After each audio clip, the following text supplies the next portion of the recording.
Meus queridos irmãos, mais uma vez eu saúdo a todos com a gloriosa paz de nosso Senhor Jesus Cristo. E aqui estamos para dar continuidade às nossas aulas de escola bíblica dominical. E falar desta feita sobre a ressurreição dos mortos em Cristo. É a nossa terceira aula do primeiro trimestre de 2022.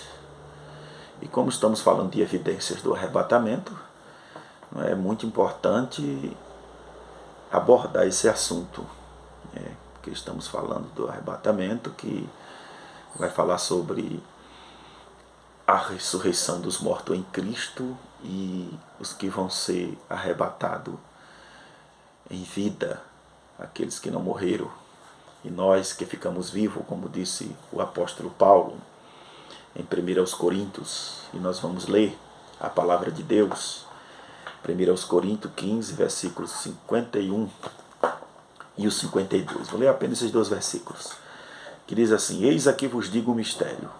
Na verdade, nem todos dormiremos, mas todos seremos transformados. Está falando dos vivos, que nem todos dormiremos, quer dizer, nem todos vamos morrer. E ele chama de mistério. Eis aqui vos digo um mistério. Nem todos dormiremos, mas todos seremos transformados. Na verdade, nem todos dormiremos, mas todos seremos transformados. E interessante, no versículo 52, ele vai dizer assim: no momento, no abrir e fechar de olhos, até a última trombeta, porque a trombeta zoará, e os mortos ressuscitarão, incorruptíveis, e nós seremos transformados. Coisa maravilhosa, não é, irmãos? Então Paulo vai dizer aqui, isso fala de uma esperança, ainda que esse texto não fale especificamente de esperança, mas ao lermos isso aqui, sabemos que fala de uma esperança viva dentro de nós. E isso nos ajuda a termos essa esperança da volta de Cristo e da ressurreição dos mortos em Cristo. Então todos seremos transformados, é isso que o apóstolo Paulo vai dizer, num corpo incorruptível, no momento, no abrir e fechar de olho. Novamente, aqui nós poderemos falar da rapidez do arrebatamento, porque assim, no momento, no abrir e fechar de olho, muito rápido. Eu falei na aula passada que alguns estudiosos relatam que será de 5 a 7 milésimos de segundo. Isso falando da rapidez. Paulo usa a expressão aqui no abrir e fechar de olhos. Se você piscar o seu olho aí, você vai entender a rapidez do arrebatamento. Os mortos em Cristo ressuscitarão, transformados. Nós que estamos vivos seremos arrebatados, transformados também, seremos transformados e arrebatados, porque eu falei na aula passada que um dos propósitos do arrebatamento é este, transformar e arrebatar. Não é porque transformar e arrebatar, porque carne e sangue não herda o reino de Deus. Então esse é o propósito do arrebatamento. E aqui na terceira aula nós vamos falar da ressurreição dos mortos em Cristo. E veja, para nós ganhar tempo, o primeiro tópico da lição fala da ressurreição dos mortos. São os que dormem em Cristo Jesus e terão a primazia de ouvir o toque da trombeta primeiro. Terão a primazia e subirão ao encontro do Senhor nos ares. Os mortos em Cristo, vão ser privilegiados, podemos dizer assim, porque eles vão ouvir o toque da trombeta primeiro e vão ao encontro do Senhor nos ares. Isso nós, como disse Paulo em 1 Tessalonicenses 4,16, nós seremos arrebatados juntamente com eles. Isso vai ser tudo no mesmo momento. Isso quer dizer, automaticamente, os mortos serão ressuscitados, transformados, os vivos serão arrebatados, transformados, arrebatados, e juntos encontraremos nos ares com Jesus Cristo, a noiva do Cordeiro, né, ao encontro do noivo. E o noivo vem ao encontro da noiva, como eu falei na aula passada, mas eu não vou entrar neste assunto, porque as próximas aulas nós vamos abordar esses assuntos. E vamos para o nosso lar celestial, para a nossa morada eterna, né? Como se diz, voltar para casa. Isso é muito glorioso, né? Falar desses assuntos é coisa maravilhosa, né? Observe, e é muito importante os irmãos observar isso aqui, nesse primeiro ponto, do primeiro tópico, que Paulo encarou algumas dificuldades com os atenienses. Eu botei aqui de forma resumida, porque não dá para detalhar aqui acerca desses assuntos, porque os gregos não criam na ressurreição. Era como aquela doutrina dos saduceus, né? Os saduceus não acreditavam em ressurreição dos mortos, de formas que eles vão interrogar Jesus em alguns pontos e perguntar para Jesus: imagine que uma mulher teve 5 maridos e morreu os 5. Lá no céu, com qual deles ela se casará? Ou qual deles vai ser o seu marido? E Jesus disse assim: nunca leste, ouviste que lá no céu nem se casa, nem se dá em casamento, mas todos seremos como os anjos. Isso é muito interessante, irmãos. Lá no céu, esse negócio de casar e dar-se em casamento é uma teoria, como se diz, na verdade, eles queriam era achar uma falha em Jesus, né? Eles queriam isso. E também a crença deles, como eles não acreditavam na ressurreição, eles queriam saber de como seria lá esse corpo físico que vai ser transformado e arrebatado. Mas Jesus disse para ele: ó, mesmo sendo arrebatado, mesmo sendo ressuscitado dentre os mortos, podemos dizer assim, lá ninguém vai levar o seu corpo, a sua natureza pecaminosa aqui da terra para lá, não. Todos seremos transformados, vamos ser totalmente diferentes lá no céu, como os anjos, ele diz. Amém? Só para a gente ter uma pequena ideia. Então os gregos, eles não criam, e muitos deles acreditavam no gnosticismo. Isso é muito interessante, porque há várias vertentes falando sobre o gnosticismo, e é interessante o irmão, o professor, dar uma pesquisada sobre o assunto para entender melhor e passar para os alunos, porque os gnósticos, eles criam que o espírito era bom, mas a carne não prestava. Aí havia aquela dificuldade de não crer em Jesus, sobre a encarnação de Jesus, como disse o apóstolo João, que o verbo era Deus, o verbo estava com Deus, mas o verbo se fez carne e habitou entre nós. Isso quer dizer Deus humanizado, um Deus que se fez como os homens, estava no nosso meio, um Deus invisível se fez visível aos homens. Mas Jesus foi, como se diz assim, foi transformado, recebendo um corpo glorioso. E Paulo vai dizer que assim como Cristo, seremos também transformados. Mas eles tinham essas dificuldades e algumas crenças. Isso não quer dizer que Paulo, em suas pregações, não teve êxito. Com certeza houve salvação de almas. Deus o confortou ele, mesmo com a certa resistência de alguma seita, de algumas pessoas que não acreditavam em Cristo. Deus sempre tem aqueles. A palavra de Deus tem poder e ela faz efeito. Por isso que devemos pregar, não é? Anunciar, como disse Cristo: pregue e insista em pregar há tempos e há fora de tempos. Pregar o Evangelho, independentemente de qualquer circunstância, situação. Pregue o Evangelho. Diga para as pessoas que Jesus salva, que Jesus batiza com o Espírito Santo, que Jesus prepara o homem e leva ele para morar no céu. Não é? Vamos pregar o Evangelho. O segundo ponto, a transformação do corpo corruptível. Isso é interessante. Quando Jesus Cristo voltar, dará a sua palavra de ordem. Isso é interessante, ele tem poder para isso. Vai dar a sua palavra de ordem e os que os morreram em Cristo vão ressuscitar, né? Vão se levantar dos túmulos. Isso, como eu falei para os irmãos, isso de Adão até o último cristão que aceitaram Jesus vão ressuscitar,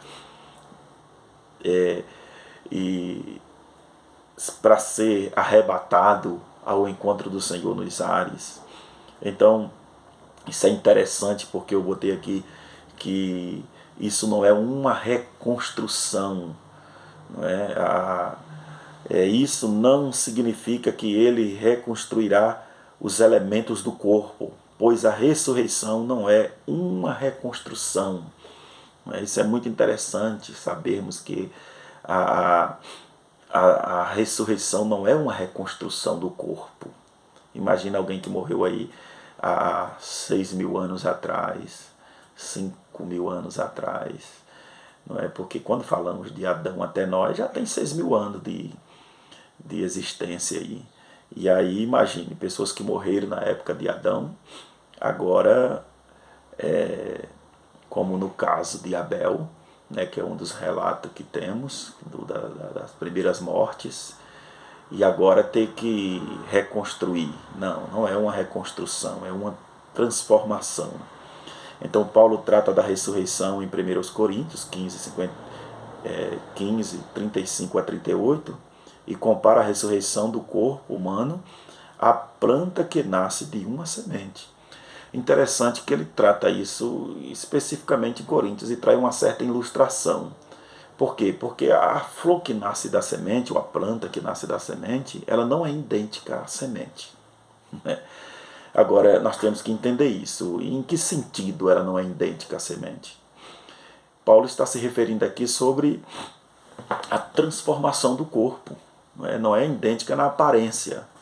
Ele não está se referindo a assim, não ser idêntico na aparência, porque teremos a aparência física. O sentido aqui é de não receber um corpo, de não ser idêntico, é de receber um corpo mortal, um corpo corruptível. É que após a ressurreição nós vamos receber um corpo transformado, incorruptível, revestido da incorruptibilidade, revestido da imortalidade. Então esse é o sentido aqui da planta, da semente que vai ser plantada e a planta que nasce da semente. Então é nesse sentido de nós receber um corpo transformado pela incorruptibilidade, transformado pela imortalidade. Isso quer dizer que a corrupção não tem mais poder sobre nós, nada mais, a morte não tem poder mais sobre este corpo. Então nós somos agora um corpo novo, transformado, e que viveremos para sempre com Cristo, porque isso está em 1 Tessalonicenses, no versículo 17, capítulo 4, versículo 17, que ele vai dizer assim, no finalzinho do versículo 17, e viveremos para sempre com Ele. Então isso agora é para sempre, vamos viver com Cristo para sempre. Eu creio que já deu para os irmãos ter um pouco de entendimento sobre o assunto. Terceiro ponto do primeiro tópico, a morte dos cristãos não é o fim. Isso é muito interessante. A doutrina cristã garante que a morte não é o fim. A sepultura não é o ponto final. O corpo adormece, mas a alma vai para junto do Senhor. Olha que coisa maravilhosa, não é? E, salvo engano, o Salomão, em Eclesiastes 12, versículo 7, os irmãos podem estar conferindo aí nas suas Bíblias, Salomão vai dizer que o corpo tomba e desce a tumba fria, quer dizer, vai para o pó, mas o espírito volta para Deus que o deu. Isso é muito interessante. Então, só para nós ter uma noção, não é o fim. A morte do crente aqui não é o fim. É apenas uma passagem. Né? Como podemos entender, por exemplo, todos nós estamos sujeitos à morte, mas a morte não é o fim.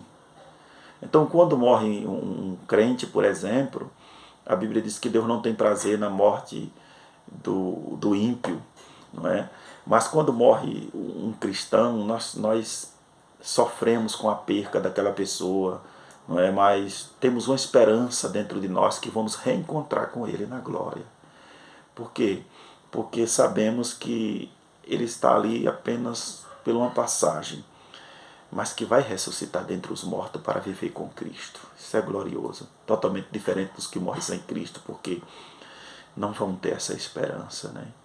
Uma vez morto sem Cristo, está tudo perdido. Então, como eu vou dizer aos irmãos, todos nós estamos sujeitos à morte. Por quê? A palavra de Deus diz assim, que pelo homem veio o pecado no mundo, e pelo pecado a morte passou a todos os homens. Então isso quer dizer, o aguilhão da morte, o aguilhão do pecado é a morte. Isso quer dizer, o salário do pecado é a morte. Mas o dom gratuito de Deus é a vida eterna. E esse corpo mortal que temos, ele está sujeito à morte. E que todos que partiram antes do arrebatamento da igreja vão ter a primazia, como eu já falei, de de ouvir o toque da trombeta e arrebatado ao encontro do Senhor nos ares. Isso é glorioso, irmãos. Então, nós sofremos, como eu já falei, mas temos uma esperança viva de nos reencontrar. E esse reencontro é muito interessante porque vamos viver para sempre juntos. Ninguém, nada mais vai nos separar. Não é? Porque vamos viver louvando a Deus, adorando a Deus, num corpo glorioso. Apocalipse 21, melhor dizendo, versículo de número 4, ele vai dizer assim, que ele enxugará dos nossos olhos todas as lágrimas, e não haverá mais dor, não haverá mais pranto, não haverá mais clamor. Versículo de número 5 diz assim, porque aquele que está sentado no trono fará nova todas as coisas. Aleluia! Como é glorioso falar da palavra de Deus, né, irmãos? Aprender da palavra do Senhor Jesus. Então vamos para frente.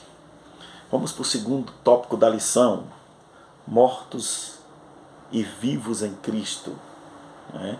Quem serão arrebatados? Perdão, vamos voltar aqui, uma interrogação. Quem serão arrebatados? Mortos e vivos em Cristo Jesus.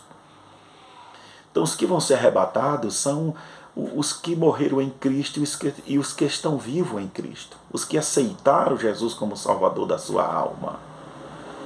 Os que verdadeiramente se arrependeram, largaram os seus maus costumes e deixaram os seus maus caminhos e passaram a viver para Cristo. Por isso Paulo diz assim, o meu viver aqui é Cristo, mas o morrer é ganho. Irmãos, o crente ele tem essa esperança viva. Então diz assim, enquanto vivemos aqui, vivemos para Cristo, servindo a Cristo, adorando a Cristo. Igual eu falei para os irmãos em uns vídeos passados, que nós estamos aqui para 2 propósitos somente, servir e esperar. Então é o que o Paulo falou, o nosso viver aqui é Cristo, é servir a Cristo e esperar a sua vinda, esperar o arrebatamento da igreja. Então, quem será arrebatado? Os mortos e vivos em Cristo. Não é?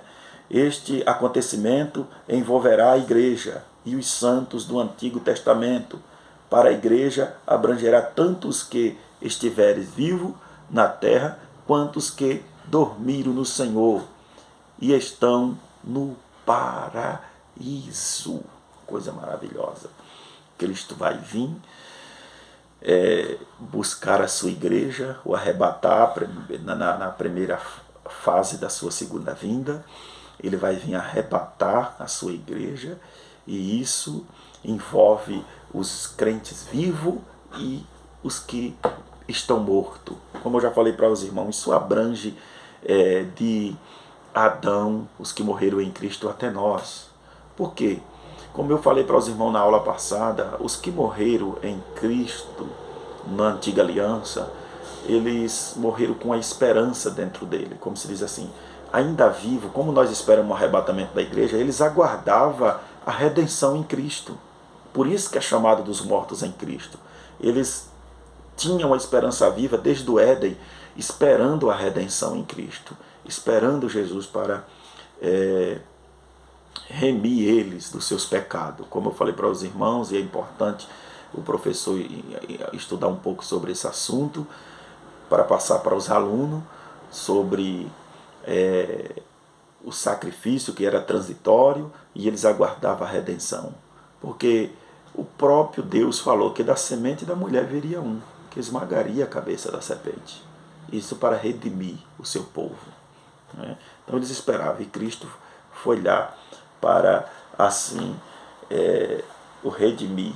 E nós não vamos entrar em detalhes, porque Pedro vai dizer que ele desceu e pregou em cadeias.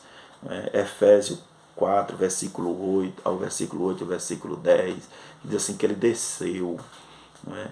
E levou para si aqueles que estavam lá, né? Que morreram em Cristo, como dizer, morreu os salvos da antiga aliança. E tem outros versículos que poderíamos citar aqui falando sobre a ação de Cristo quando ele desce ao Hades e levou o paraíso para perto de si.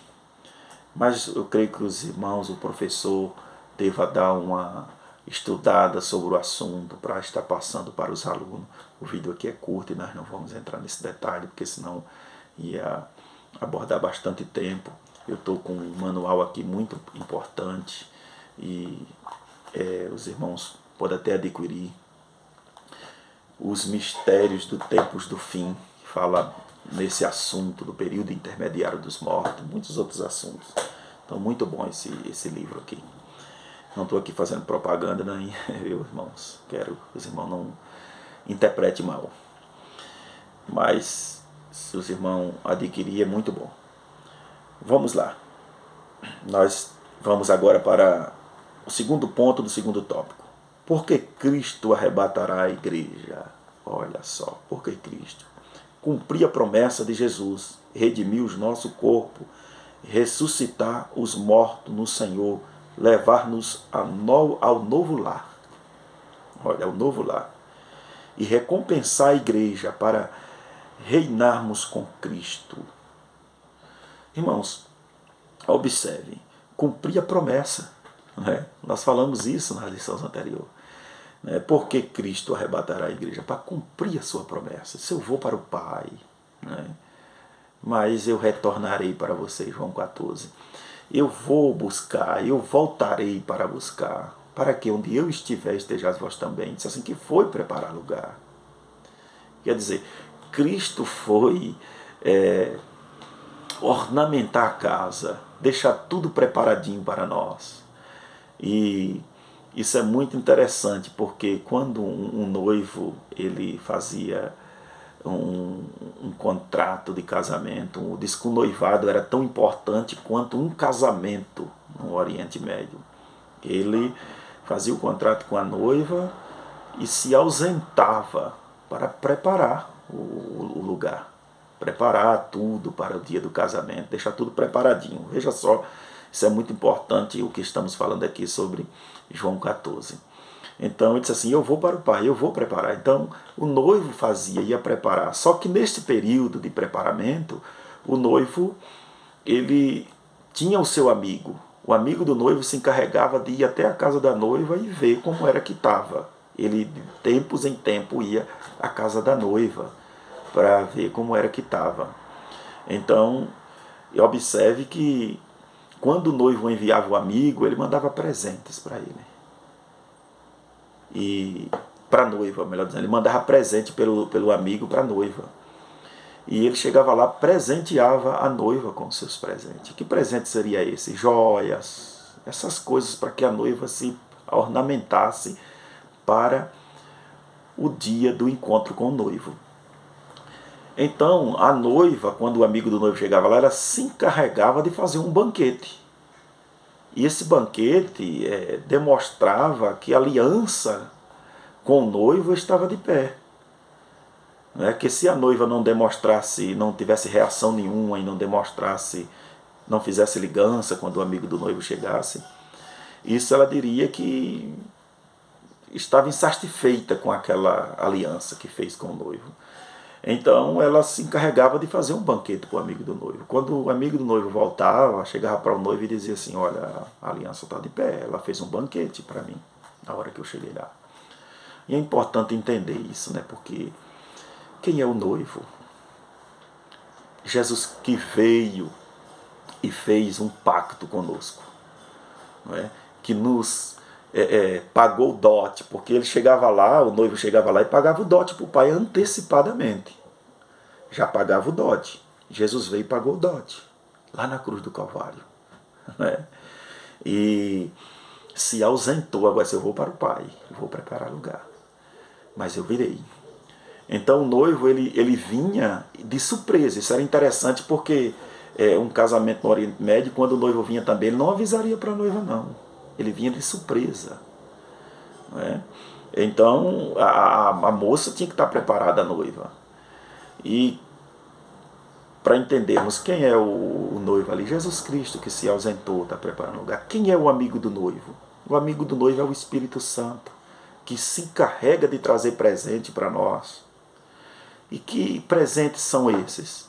São dons espirituais que ele vai ornamentando a noiva. E a noiva se encarrega de fazer um banquete para o amigo do noivo. Que banquete é esse, né, irmãos? Então, é por isso que eu sempre digo, eu sempre costumo dizer, ensinando aos irmãos, que a ceia é algo muito importante e interessante, que não devemos negligenciar a ceia. É um dos banquetes que a noiva prepara para o noivo, porque é o banquete ali, é a Santa Ceia, dizendo assim, quando ceiamos, estamos dizendo assim, olha, eu estou em comunhão com Ele, a minha aliança está de pé com Ele, eu não o negligenciei, estou esperando o noivo a qualquer momento. Então temos que estar